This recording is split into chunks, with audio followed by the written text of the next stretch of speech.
Salut les amis, bienvenue sur votre chaîne préférée TV New Monde Plus, mais avant de commencer, n'oubliez pas de vous abonner à ma chaîne et d'activer la cloche de notification ou de cliquer sur la petite cloche de notification pour ne pas manquer nos prochaines vidéos. Valérie Pécresse n'a pas passé le seuil des 5% de vote au premier tour.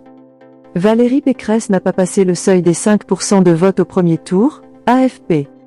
Valérie Pécresse a lancé lundi un appel à une aide, d'urgence, aux Français pour boucler le financement de sa campagne. Elle fait état d'une situation critique pour son parti, les Républicains. Suite à 7 millions d'euros de frais, qui ne seront pas remboursés. Les Républicains ne peuvent faire face à ces dépenses, a ajouté depuis le siège du parti la candidate LR, qui sort du premier tour sous le seuil des 5% déclenchant un remboursement par l'État des frais de campagne.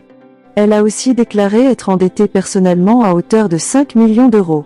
C'est pourquoi j'ai besoin de votre aide, d'urgence, d'ici le 15 mai, pour boucler le financement de cette campagne présidentielle. Il en va de la survie des Républicains, et au-delà de la survie de la droite républicaine, a-t-elle lancé devant la presse.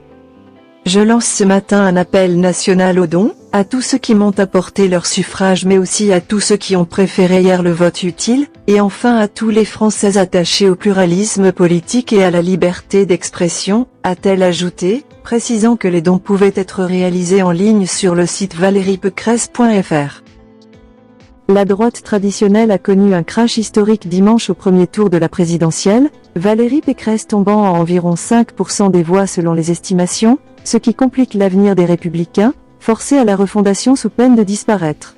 Créditée de 17 à des voix en janvier, Valérie Pécresse apparaissait alors capable de se qualifier pour le second tour. Mais elle n'a cessé de baisser ensuite, plombée par son meeting raté du 13 février au Zénith, entre autres. C'est la deuxième fois que le principal parti de droite échoue à franchir le premier tour de la présidentielle. En 2017, François Fillon avait fait 20%, ce qui était alors le plus mauvais score d'un candidat de droite à la présidentielle. Depuis, LR a vécu un nouveau traumatisme avec les 8,5% de François-Xavier Bellamy aux européennes de 2019, et dimanche, le parti a semblé toucher le fond.